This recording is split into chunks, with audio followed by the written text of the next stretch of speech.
தினம்தோறும் விளக்கேற்ற நல்ல எண்ணெய் இதயம் நல்லெண்ணெய்.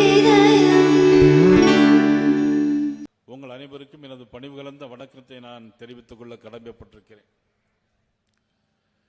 இந்த கரூர் பகுதியில் தான்தோன்றி மலையில்தான் கல்யாண வெங்கட்ராமன் இருக்கிறார். தான்தோன்றி மலையினுடைய ஒன்றிய செயலாளராக நமது எம்ஆர் விஜயபாஸ்கர் அவர்கள் அன்று இருந்தார்கள். என்னால் அந்த கட்சி தேர்தலை அன்றைக்கு நான் நடத்தினேன் என்று நான் நினைக்கிறேன். தான்தோன்றி மலை ஒன்றியத்திற்கு அப்பொழுது இந்த கட்சி தேர்தலை நான் நடத்தினேன். அவர் ஒன்றிய செயலாளராக புரட்சித்தலை அம்மா அவர்களால் நியமிக்கப்பட்டார்கள். அப்படி அற்புதமான இந்த பகுதி கல்யாண வெங்கட்ராமன் பசுபதீஸ்வரர் அருள்பாலிக்கின்ற பகுதி, பாடல் பெற்ற ஸ்தலம். சேரர்களும் சோழர்களும் ஆண்டார்களும், ஆனால் சேரர்கள் தலைநகரமாக ஆண்ட பூமி இந்த கரூர் நகரம் என்பதை நான் சங்க காலத்தில் ஆண்பொருணை என்று புகழப்பட்ட அமராவதி காவிரியில் சேருமிடம் கரூர். ஆண்பொருணை புகழப்பட்ட அமராவதியும் காவிரியும் சேருகின்ற இடம்தான் இந்த கரூர். முன்பு கரூர் என்றது இப்பெல்லாம் கரூராக மாறிவிட்டது. இன்னும் சொல்லப்போனால் கரூர் ஒரு காலத்தில் கரூராக இருந்து கரூராக மாறியது. ஆனால் ஒரு சம்பவம் அரங்கேறியது. கருவுற்ற ஊர் இந்த கரூர் ஒரு 41 பேர் படுகொலையில் சுடுகாடாக மாறி மயான பூமியாக இருந்ததும் இந்த கரூர் தான். அதற்கு காரணமாக இருந்தது யார் என்று உங்களுக்கு எல்லாம் தெரியும். நெசவு தொழிலை தலைநகரமாக கொண்ட பகுதி இந்த பகுதி. ஈரோட்டிலே ஜவுளி சந்தை வேண்டும், அங்கு நடைபெறுகிறது. ஆனால் எங்களுக்கு கரூரிலும் ஜவுளி சந்தை வேண்டும் என்று கேட்டுக்கொண்டிருக்கிறார்கள். விஜயபாஸ்கர் அவர்கள் குறிப்பிட்டு பேசிய போல விடியாத அரசு இன்னும் விடியவே இல்லை. விடுகின்ற காலம் 2026 வரும். அப்பொழுது ஜவுளி சந்தை கரூருக்கு வரும் என்ற உத்தரவாதத்தை நான் இந்த நேரத்தில் தெரிவித்து கடமைப்பட்டிருக்கிறேன். இவ்வளவு அருமைக்கும் பெருமைக்கும் உரிய ஊர் எவ்வளவு மோசமான சூழ்நிலைக்கெல்லாம் தள்ளப்பட்டது என்பது நாம் இப்பொழுது சான்றாக பார்த்து கொண்டிருக்கிறோம். முன்னாள் அமைச்சர் விஜயபாஸ்கர் அவர்களும் பேசினார்கள். ஒரு வீடியோ காட்சியில் இந்த மாவட்டத்தில் என்னென்ன நடைபெறுகிறது என்பதை ஒரு 2 நிமிடம் வீடியோ காட்சியில் நாம் இப்பொழுது பார்க்கலாம்.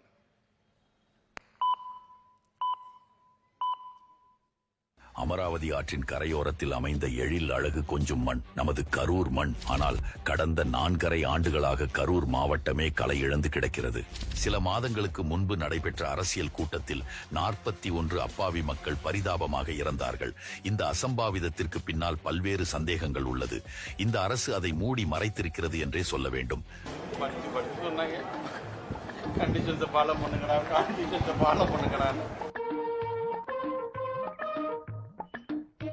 எனக்கு உன் மேலதான் ஒரு சந்தேகம். ஏன் மேலையா பெருசு? இந்த பஞ்சாயத்தை கலைக்கப்பட்ட பாடு எனக்கு தான் தெரியும். போ போ போ போ போ. ஒரு பக்கம் கரூரில் மனித உயிர்களுக்கு பாதுகாப்பு இல்லை என்றால் இன்னொரு பக்கம் கனிம வள கொள்ளைகளுக்கோ பஞ்சமே இல்லை. கரூர் மாவட்டம் அமராவதி ஆற்றிலிருந்து சட்டவிரோதமாக சிலர் இருசக்கர வாகனங்கள் மூலம் மூட்டை மூட்டையாக மணல் திருடி செல்லும் வீடியோ காட்சிகள் வெளியாகி உள்ளன. இதுக்கெல்லாம் யார் காரணம் தெரியுமா? 11 மணிக்கு தளபதி முதலமைச்சரா பதவி ஏற்றுக்கிட்டாங்கன்னா 11:05க்கு மாட்டு வண்டியை நீங்களே ஆத்துக்கு ஓட்டுங்க. எந்த அதிகாரியும் தடுக்க மாட்டான். தடுத்தா எனக்கு போன் பண்ணுங்க, அந்த அதிகாரிக்கு இருக்க மாட்டான். வேண்டாம், அகம்பாவத்துல ஆணவத்துல தலகால் தெரியாம ஆடாத. இது நிலைக்காது. கீழே விழுந்தேன்னா பல்லு பகடலாம். கரூரில் உள்ள பல அரசு பள்ளிகளில் கட்டிடங்களே இல்லை. கரூர் மாவட்டம் வையாபுரி கவுண்டனூர் கிராமத்தில் உள்ள அரசு தொடக்கப்பள்ளி முற்றிலும் சேதமடைந்துள்ளதால் கடந்த 6 மாதமாக வாடகை வீட்டில் பள்ளி இயங்கி வருகிறது. அரசு பள்ளியில் போதிய இடமில்லாததால் மாணவர்கள் தனியார் மண்டபத்தில் தேர்வு எழுதும் அவல நிலை ஏற்பட்டுள்ளது. இப்படி திமுக ஆட்சியில் மொத்த அரசு இயந்திரமே கவுந்து கிடக்கையில் ஒரே ஒரு அரசு துறை மட்டும் ஜகஜோதியாக ஒளி வீசுகிறது. அது என்ன துறை என்று யாருக்காவது தெரியுமா? மணி என்ன? 6 மணிக்கு மேல ஆட்டோ ஓடாது. அதுதான் டாஸ்மாக் துறை. திமுக அரசின் ரேஷன் கடைகளில் அத்தியாவசிய பொருட்கள் எல்லாம் எப்போதும் அவுட் ஆஃப் ஸ்டாக்கில் இருக்கும். ஆனால் அனைத்து டாஸ்மாக் கடைகளோ எப்போதும் ஹவுஸ்ஃபுல் ஆகத்தான் இருக்கிறது. ரூபாய் ஒரு பாட்டில் மேல வாங்குறாங்களா வாங்கலையா சார்? நெசவாளர் சேமிப்பு திட்டத்தின் கீழ் வழங்கப்படும் உதவித் தொகையை 1000 ரூபாயிலிருந்து 2000 ரூபாயாக உயர்த்துவோம், நெசவாளர்களுக்கென்று தனியாக கூட்டுறவு வங்கிகள் அமைப்போம் என்றெல்லாம் வாக்குறுதி கொடுத்த திமுக ஆட்சிக்கு வந்த பிறகு ஒன்றை கூட நிறைவேற்றாமல் நெசவு தொழிலாளர்களுக்கு மிகப்பெரிய நம்பிக்கை துரோகம் செய்துவிட்டது.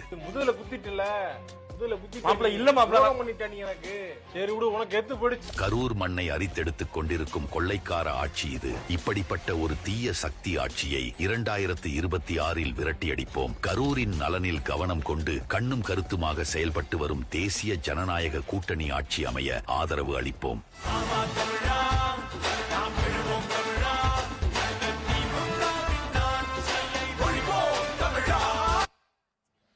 இந்த வீடியோவெல்லாம் பார்த்துட்டீங்க, நம்ம பேசவே வேண்டாம், எல்லாமே இதில் அடங்கியிருக்கு. ஆட்சிக்கு வருவதற்கு முன்னால் தேர்தல் பிரச்சாரத்தின் போதே மதிப்புக்குரிய செந்தில் பாலாஜி அவர்கள் அவர் பேசிய வீடியோ காட்சி இருக்கிறது. திமுக ஆட்சி வரும், ஆற்றுல மணல் எவ்வளவு நாளும் அள்ளிக்கிடுங்க, எந்த அதிகாரியாவது ஃபோன் பண்ணா என்கிட்ட சொல்லுங்க, எந்த அதிகாரியாவது ஃபோன் பண்ணா என்கிட்ட சொல்லுங்க அப்படின்னு நண்பர் செந்தில் பாலாஜி அன்னை சொன்னதை செய்யக்கூடிய ஒரு நல்ல மனிதர். இன்னைக்கு ஆற்றுல மண்ணே இல்லை, அந்த ஸ்கூட்டர்லையும் பைக்கிலையும் வண்டிலையும் லாரியா அள்ளிட்டு போறாங்க. அமராவதி ஆற்றுல மண் திருட்டு ஏற்கனவே ஆட்சி வரதுக்கு முந்தைய சொன்னார், அதை தான் இன்னைக்கு செஞ்சு முடிச்சிருக்கார். இப்போ ஆற்றுல மண் இல்லை, குடிக்கிறதுக்கு தண்ணீர் இல்லை. இப்போ ஆற்றுல தண்ணி வர்றதுனால கரூரில் கொஞ்சம் 3 நாளைக்கு ஒருக்க தண்ணீர் வருது. ஆனால் அரவக்குறிச்சியில் தண்ணியே கிடையாது, அங்கே குடிப்பதற்கு தண்ணியே கிடையாது. குளித்தலை ஆற்றில் தடுப்பணை அமைத்து டேங்கர் அமைத்து தண்ணீர் கொண்டு வருவோம்னு சொன்னாங்க திமுக ஆட்சியில். ஆனால் என்ன தண்ணி கொண்டு வந்தாங்கன்னா, தமிழ்நாட்டில் எல்லா ஊர்லேயும் டாஸ்மாக் தண்ணிக்கு மட்டும் பஞ்சமே கிடையாது. அதுக்கு தலைவர் நம்ம ஆள் தான். இன்னைக்கு தமிழ்நாடு பூரா பகல்ல 10 ரூபா, ராத்திரி 20 ரூபா, வெறும் 10 ரூபான்னு தான் வீடியோவில் காட்டினாங்க. டாஸ்மாக் கடையில் எல்லா கடையிலுமே பகல்ல 10 ரூபா எச்சா வாங்குறாங்க, ராத்திரி 20 ரூபா 50 ரூபாலாம் சொன்னாங்க. அவுட் ஆஃப் ஸ்டாக் மட்டும் கிடையவே கிடையாது. 8 மணிக்கு கடையை க்ளோஸ் பண்ணிட்டு அவுட் ஆஃப் ஸ்டாக் அப்படின்னு சொல்லிடுவாங்க. ஆனால் ஸ்டாக் பூரா உள்ள இருக்கும், ஆனால் குடிப்பதற்கு தண்ணீர் இல்லை.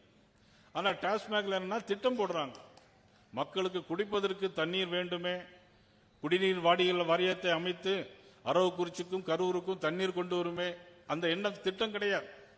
திட்டம் எதுல இருக்கிறன்னா, டாஸ்மாக்ல பொங்கலுக்கு எவ்வளவு டாஸ்மாக்ல விற்கலாம், தீபாவளிக்கு டாஸ்மாக்ல எக்ஸ்ட்ரா எவ்வளவு 100 கோடி ரூபாய் விற்கலாம், இதுக்காக தான் திட்டம் போடுறாங்களே தவிர வேற எந்த திட்டம் கிடையாது. வேற எந்த திட்டமும் இந்த விடியாத அரசுல கிடையாது. கோபாலபுரத்தில் ஒரு மன்னர் ஆட்சி, கரூரிலும் ஒரு மன்னர் ஆட்சி, கோபாலபுரத்திலும் ஒரு மன்னர் ஆட்சி, கரூரிலும் மன்னர் ஆட்சி. இந்த ஆட்சி அகற்றப்பட வேண்டுமா வேண்டாமா? இந்த ஆட்சி அகற்றப்பட வேண்டுமா வேண்டாம்? தயவு செய்து சிந்தித்து பார்க்க. கரூரில் நான் பேசுகிறேன் சொன்னால் அந்த ஊர் இது, இந்த கரு அதில் இருக்கிறது. இந்த கரு என்ன கரு என்று உங்களுக்கு தெரியும்.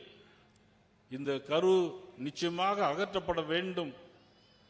பணத்தை வைத்து ஓட்டை வாங்கலாம், வெற்றுப்பட்டு விடலாம் என்று இனிமேல் கனவு காணால் முடியாது. ஓட்டுக்கு 5000 ரூபாய் தருவதற்கு இன்னைக்கு தயாராக இருக்கிறது கரூர் தொகுதி. வீட்டுக்கு 1 கிராம் தங்கம் இன்னைக்கு தயாராக எல்லா இடங்களிலும் தயாராக இருக்கிறது. 2,20,000 வாக்குகள் இருக்கிறார்கள். செந்தில்நாதன்கிட்ட கேட்டேன், நீங்க எப்படி ஓட்டுக்கெல்லாம் எப்படி எங்கெல்லாம் திமுக ரூபா கொடுக்காங்க அப்படின்னு கேட்டேன். இல்ல இங்க நம்ம மட்டும் தான் ரூபா கொடுக்கறது இல்ல, அவங்க 100% கொடுக்கறாங்க அப்படின்னார். இல்ல இப்ப இல்ல சார் வந்துருச்ச அப்படின்னு. சாருனாலும் பயம் திமுக ஆட்சியில். அதுக்கும் உச்சநீதிமன்றத்துக்கு போனாங்க, திரும்பி வந்துட்டாங்க. ஆனா இன்னைக்கு பாத்தீங்கன்னா நம்ம ஓட்டெல்லாம் டிலீட் பண்ண ஓட்டெல்லாம் சரியா இல்லையான்னு பார்க்க சொல்லியிருக்காங்களாம். முதலமைச்சருக்கே தெரியாது. டிலீட் பண்ண சொன்னதே இவருடைய அதிகாரிகள் தான் வேலை பார்த்திருக்காங்கிறது முதலமைச்சருக்கே தெரியல. ஆனா சரியா இருக்கான்னு பாக்குறதுக்கு கட்சிக்காரங்களை இன்னைக்கு ஏற்பாடு பண்ணி இருக்கிறாங்க. இந்த லட்சணத்துல தான் இன்னைக்கு ஆட்சி நடைபெற்றுக் கொண்டிருக்கிறது. ஆக 100% ஓட்டு, வீட்டுக்கு ரேஷன் கார்டுக்கு 1 கிராம் தங்கம், ஓட்டுக்கு 5000 ரூபாய். 250 கோடி ரூபாய் இன்னைக்கு எல்லாமே கரூர் ஒரு தொகுதிக்கு மட்டும் இன்னைக்கு ஸ்டாக் பண்ணியிருக்காங்கன்னா தமிழ்நாடு முழுவதும் எவ்வளவு இருக்குன்னு பாருங்க. அப்ப எவ்வளவு பணம் கொள்ளையடிச்சிருப்பாங்க. ஒட்டுமொத்தமா இன்னைக்கு தமிழகத்தில் 50,000 கோடி ரூபாய்க்கு மேல இன்னைக்கு ஊழல் பணம் இன்னைக்கு நடமாடி கொண்டிருக்கிறது. எல்லா தொகுதிகளிலும் 50 கோடி ரூபாய் இன்றைக்கே பதிக்கப்பட்டிருக்கிறது. தயவு செய்து கரூர் மக்கள் வருகின்ற தேர்தலில் நாங்கள் நியாயமாக தீர்ப்பு வழங்குவோம் என்ற உணர்வோடு நீங்கள் ஒவ்வொருவரும் செயல்பட வேண்டும் என்று இந்த கூட்டத்தின் வாயிலாக உங்களை எல்லாம் நான் அன்போடு நான் கேட்டுக்கொள்ள கடமைப்பட்டிருக்கிறேன்.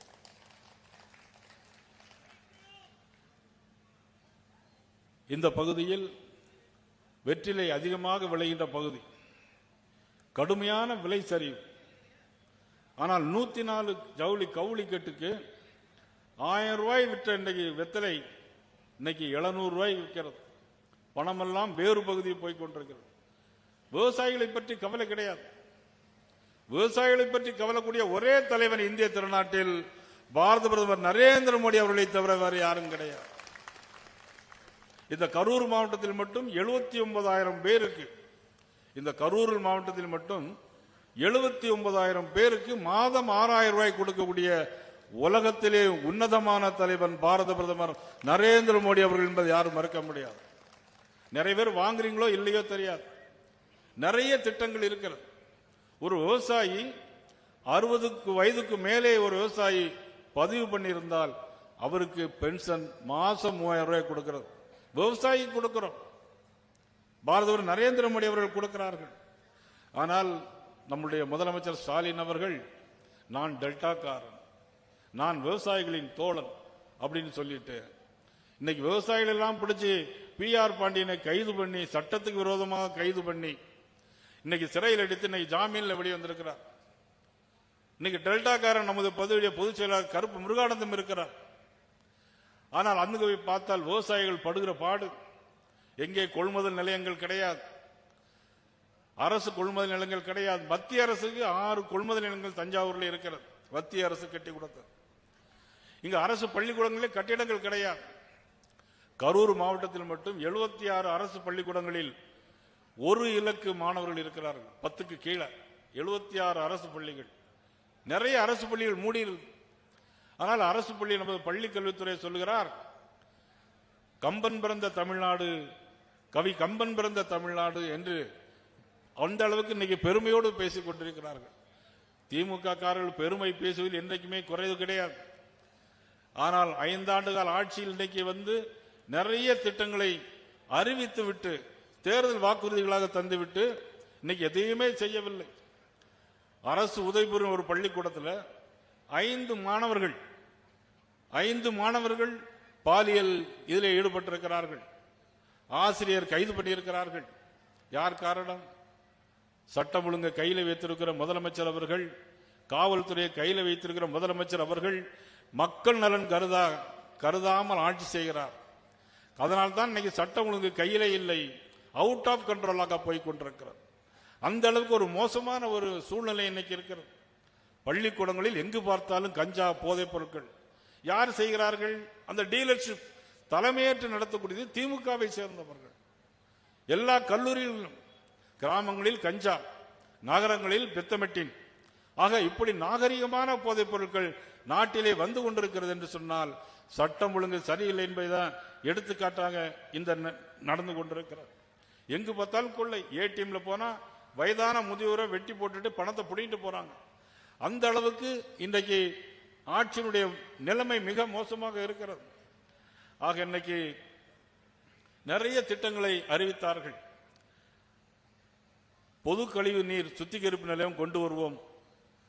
தேர்தல் வாக்குறுதி எண் 215 கொண்டு வரல.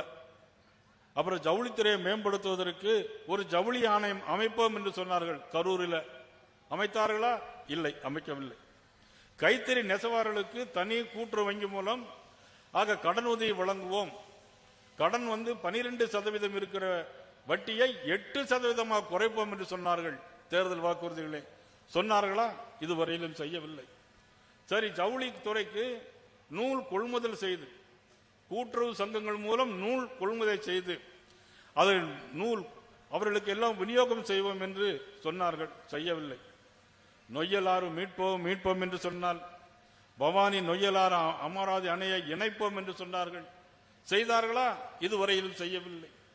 ஜல்லிக்கட்டு காளை மாடு வளர்த்தால் மாதம் 1000 ரூபாய். எதுக்கு தான் கொடுக்கணுங்கிற விவசாயே இல்லை.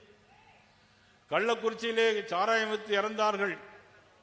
10 லட்சம் ரூபாய் கொடுக்கக்கூடிய முதலமைச்சர் உலகத்திலேயே, இந்தியாவிலேயே, தமிழ்நாட்டில் நமது முதலமைச்சரை தவிர வேற யாரையும் இருக்க முடியாது. திருநெல்வேலியிலே போகிறார்.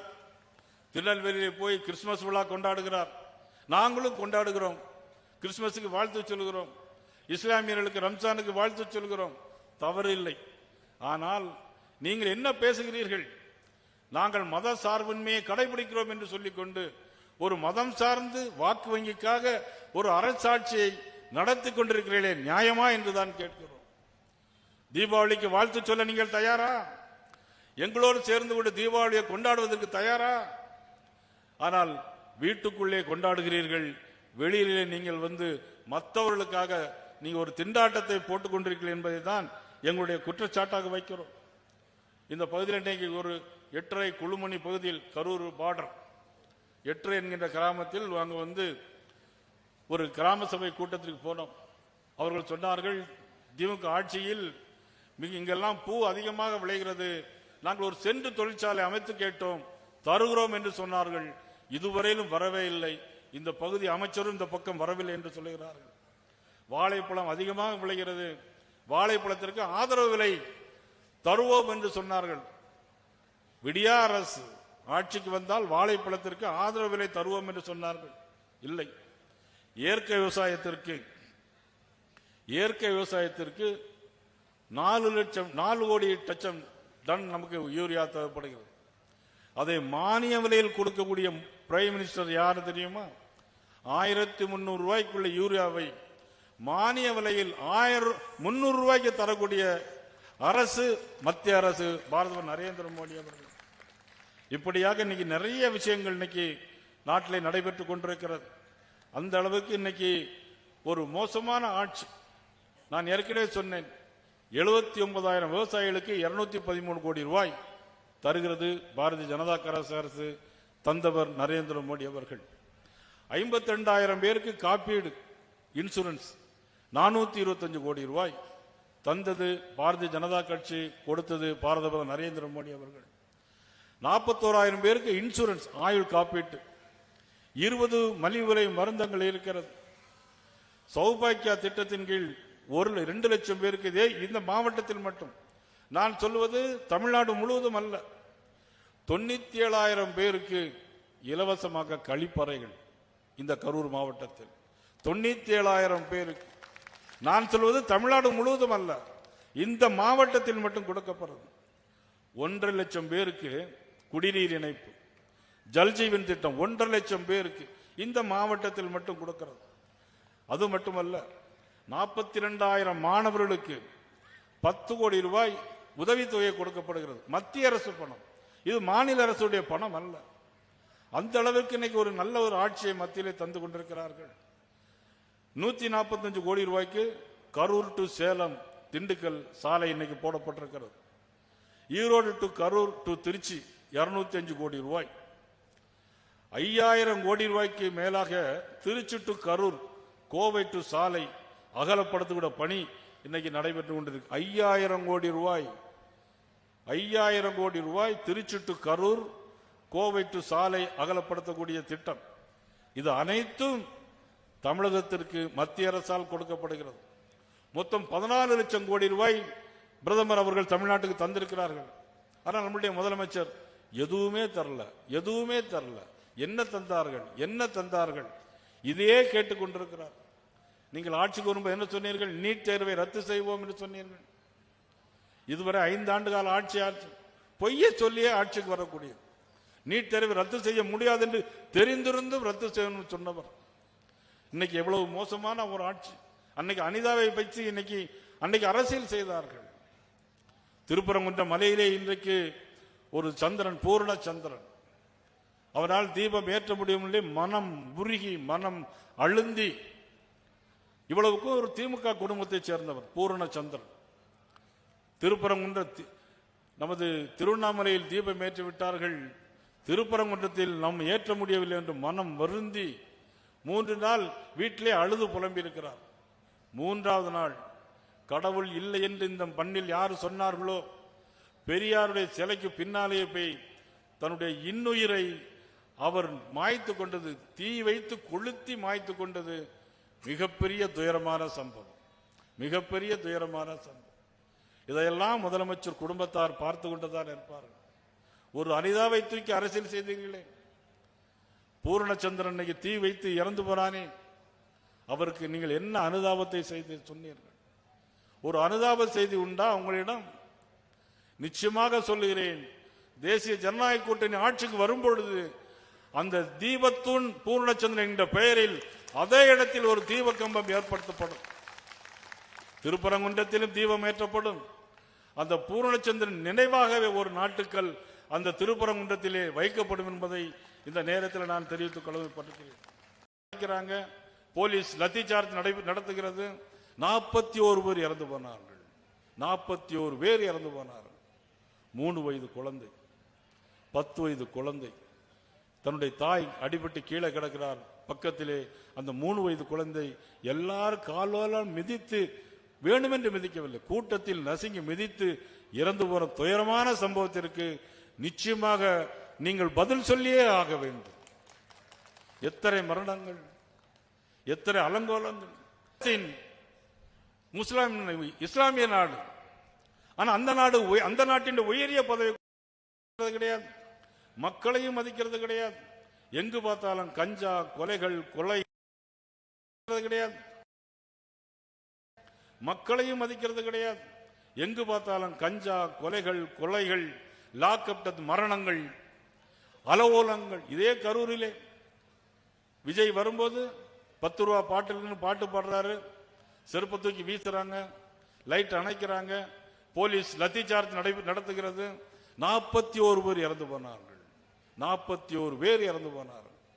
3 வயது குழந்தை, 10 வயது குழந்தை, தன்னுடைய தாய் அடிபட்டு கீழே கிடக்கிறார். பக்கத்திலே அந்த 3 வயது குழந்தை எல்லாரும் காலால் மிதித்து, வேண்டுமென்று மிதிக்கவில்லை, கூட்டத்தில் நசுங்கி மிதித்து இறந்து போன துயரமான சம்பவத்திற்கு நிச்சயமாக நீங்கள் பதில் சொல்லியே ஆக வேண்டும். எத்தனை மரணங்கள், எத்தனை அலங்கோலங்கள். இது அத்தனை இன்னைக்கு தமிழக மக்கள் பார்த்து கொண்டிருக்கிறார்கள். 1 கிராம் காயின் இல்ல, 1 பவுன் காயின் கொடுத்தாலும் சரி, எத்தனை காயின்கள், எத்தனை கோடிகள் கொட்டி கொடுத்தாலும் சரி, அத்தனை நீங்க வாங்கி வீட்டில் வச்சு ஓட்ட ஜனநாயக கூட்டணிக்கு ஓட்டு போடும். இங்கு எம்ஆர் விஜயபாஸ்கர் அவர்கள் போட்டியிடுவார்கள் என்று நினைக்கிறேன். இரட்டையில சிம்பல், அவரை தவிர யாரும் இருக்கிற மாதிரி தெரியல. அவர் மேல எத்தனை வழக்கு தெரியுமா? 38 வழக்கு. எனக்கு தெரியும் அவரை, எனக்கு 25 வருஷமா தெரியும். ஒருத்தர் நீ போன்னு கூட சொல்ல மாட்டார். 38 வழக்கு. செந்தில்நாதன் மீதுல 18 வழக்கு. நாங்க எல்லாரும் ஒரே மேடையில 10 வருஷத்துக்கு முன்னால இருந்தோம். இப்பவும் ஒரே மேடையில இப்பதான் இருக்கிறோம். நீ எப்பொழுதும் இருப்ப, அந்த கூட்டணி தொடரும். பாரத நரேந்திர மோடி அவர்கள் இருக்கின்ற வரையிலும் ஏன் தொடர வேண்டும்? அண்ணன் கேபிஆர் சொன்னால் ஏன் தொடர வேண்டும்? யார் முதலமைச்சராக இருக்கக்கூடாது? நாட்டு மக்களின் நலன் கருதுகிற தலைவர்கள் மட்டுமே நாட்டை ஆள வேண்டும். அதற்காக உருவாக்கப்பட்ட அற்புதமான கூட்டணி தான் இந்த தேசிய ஜனநாயக கூட்டணி.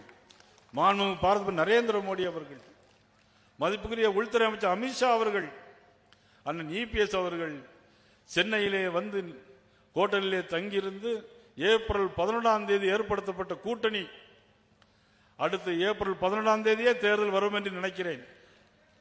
ஏப்ரல் 11ஆம் தேதி ஏற்படுத்தப்பட்ட கூட்டணி சென்டிமெண்டா நான் சொல்லுகிறேன், ஒருவேளை ஏப்ரல் 11 தேர்தல் நடைபெறலாம். வரக்கூடிய ஏப்ரல் 11 அப்படி நடைபெறும் பொழுது இந்த ஆட்சி தூக்கி எறியப்படும்.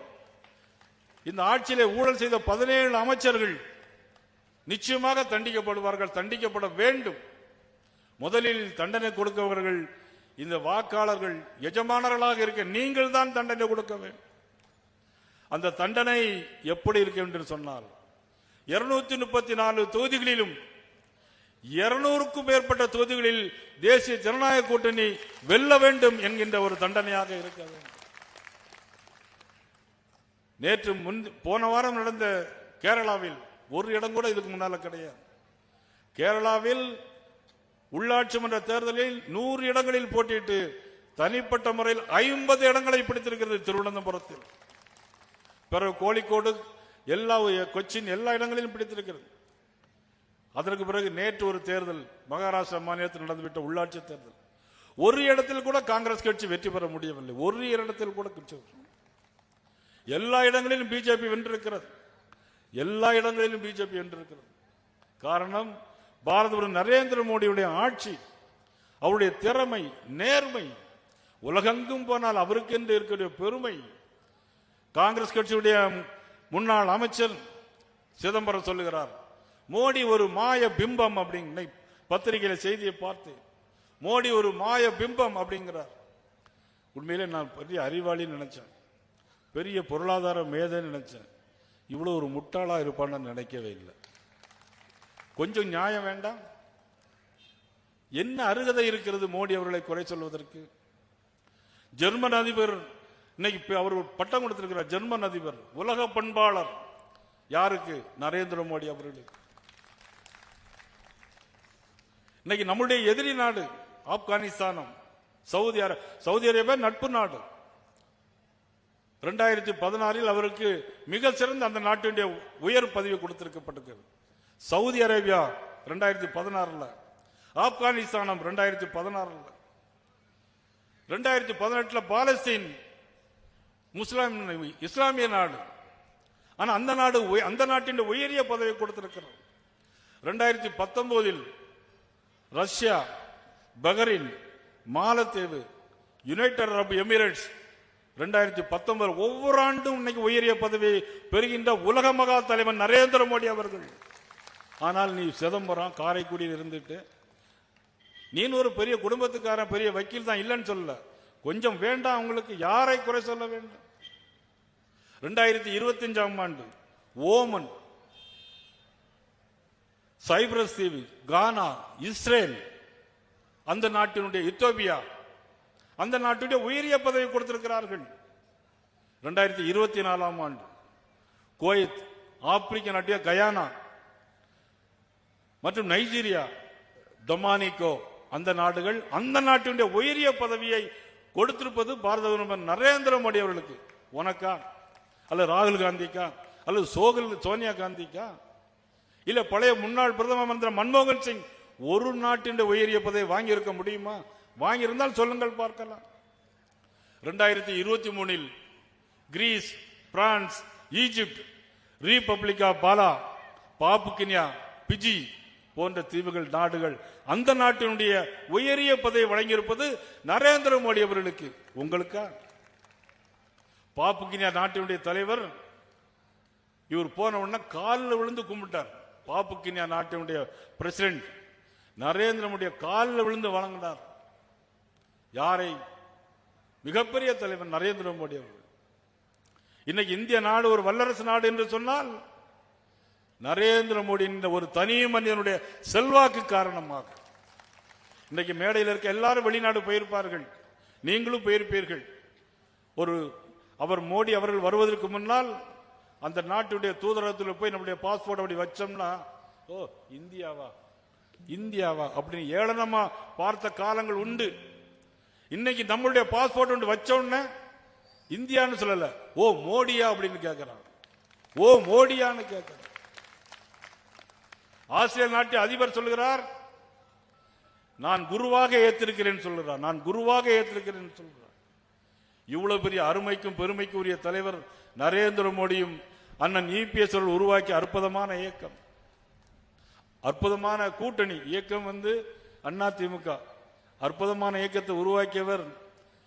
இருந்தாலும் மறைந்தாலும் பெயர் சொல்ல வேண்டும், இவர் போல யார் என்று ஊர் சொல்ல வேண்டும் என்று வாழ்ந்து மறைந்த ஒப்பற்ற தலைவர் உருவாக்கிய எம்ஜிஆர் உருவாக்கிய இயக்கம் அதிமுக. அந்த அதிமுக என்னைக்குமே ஜெயித்துட்டு இருக்கும். திமுக என்னைக்கும் ஜெயிக்க. அண்ணன் காளிமுத்தவள் சொல்வார்கள், திமுக எப்போதாவது ஜெயிக்கும், அதிமுக எப்பொழுதும் ஜெயிக்கும் பார். ஒரு இடைவெளி ஏற்பட்டு விட்டது. அது தடங்கல்கள், அது வேறு விஷயம்.